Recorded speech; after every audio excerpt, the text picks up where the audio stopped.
Alors, on continue dans cette partie la recherche de la relation entre les différentes grandeurs associées au condensateur, à savoir l'intensité, la charge et la tension électrique.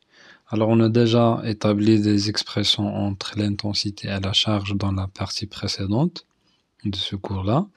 Ce qu'on va voir dans cette partie, c'est comment la tension est liée à la charge. Alors, on va chercher dans cette partie la relation entre la tension UC et la charge Q du condensateur. Alors, pour déterminer la relation entre la tension UC et la charge Q, donc il faut bien sûr avoir les valeurs de UC et les valeurs de la charge et chercher la relation entre ces deux grandeurs. Pour la tension UC, c'est une grandeur qu'on peut mesurer à l'aide d'un voltmètre. Mais la charge Q, on ne dispose pas d'un appareil qui permet de mesurer la charge. Donc, qu'est-ce qu'on va faire? On va calculer cette charge en exploitant la relation entre l'intensité et la charge. Et pour cela, on va utiliser une intensité de valeur constante pour que le calcul soit très simple. Et je vous donne par exemple un instant, on va fermer le circuit, bien sûr, constitué d'un générateur idéal d'intensité qui va alimenter ce circuit-là avec une intensité constante. Et on va prendre par exemple à t égale à 0, on va prendre un condensateur initialement déchargé. C'est-à-dire, ce qu'on va faire, on va prendre par exemple un fil et lier les bornes de ce condensateur avec un interrupteur pour bien sûr décharger ce condensateur. Donc on va considérer initialement cet interrupteur est fermé pour court-circuiter le condensateur, bien sûr pour que le courant électrique circule à travers le fil et ne passe pas à travers le condensateur. Mais lorsqu'on ferme, une fois on ferme le circuit, bien sûr on doit déclencher un chronomètre pour considérer la charge à l'instant t égale à 0 est nulle. Alors, si je prends l'expression déjà établie pour l'intensité, alors puisqu'on a une intensité constante, on a le droit de prendre un intervalle de temps quelconque. Hein, on n'est pas obligé de travailler sur un intervalle de temps réduit pour exprimer bien sûr l'intensité. Alors, on peut prendre cette variation Q à la date t moins Q à une autre date. Et je prends exprès la date t égale à 0 pour éliminer bien sûr ces deux grandeurs et par suite la charge Q égale I0 fois T.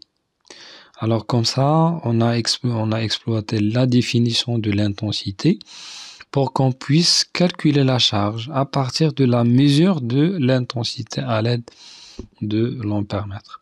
Alors, je prends les résultats d'une expérience déjà réalisée avec une intensité I0 égale à 0,40 mA. Donc, les résultats sont donnés dans le tableau ci-dessous.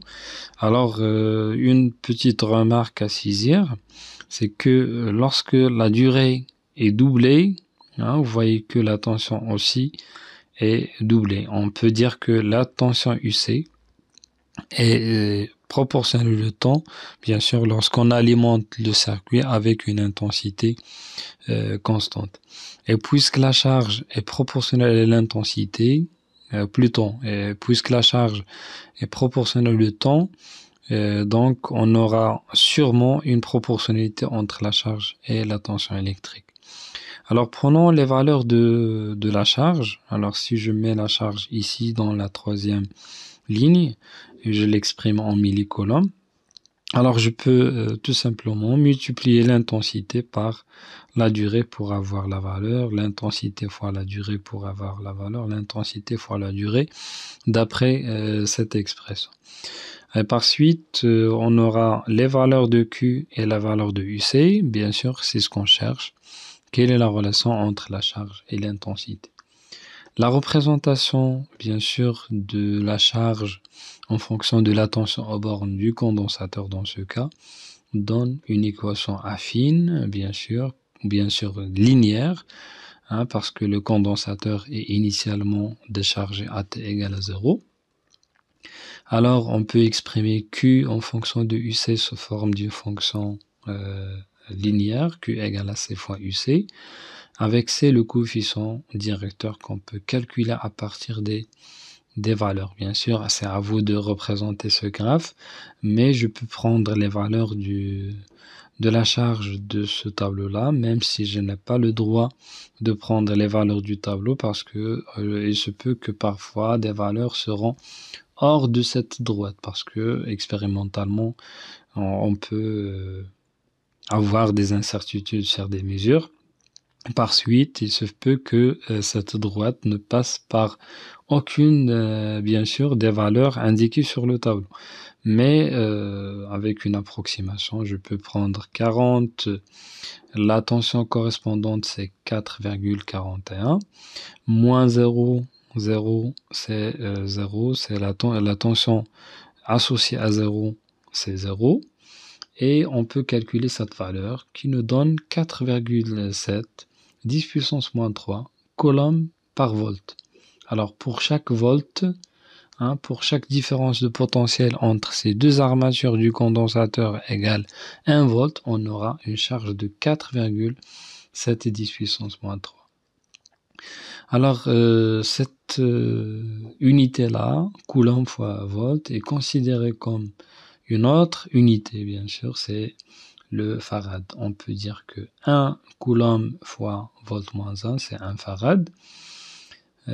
Autrement dit, cette valeur s'exprime de cette façon, 4700 10 puissance moins 6 farad, ou bien 4700 microfarad. Bien sûr, c'est la valeur inscrite sur le condensateur utilisé dans cette expérience. Alors, vous pouvez voir la vidéo concernant cette activité, elle est sur la chaîne. Alors, on continue. Ce qu'on doit retenir sur le condensateur, bien sûr, c'est presque fini. Concernant les grandeurs physiques associées à ce condensateur, à savoir la charge du condensateur, l'intensité et la tension électrique. On a déjà cherché la relation entre l'intensité et la charge. On a cherché la relation entre la tension et la charge. Donc, reste à chercher la relation entre l'intensité et la tension électrique, ce que je vais traiter dans cette partie-là. Alors, si je prends par exemple un condensateur selon le schéma suivant, alors I, c'est tout simplement c'est la dérivée de la charge par laquelle entre la flèche représentée sur le schéma. QA, c'est C fois UC. La UC, c'est une tension bien sûr fléchée dans le sens contraire de I. Et par suite, on aura I égale, si je remplace Q par C fois UC, je peux continuer, je peux dériver C fois UC. Et par suite, puisque C c'est une constante, je peux faire sortir le C de la dérivée et on aura cette expression. Donc ce sont des expressions à retenir pour qu'on puisse les exploiter par la suite.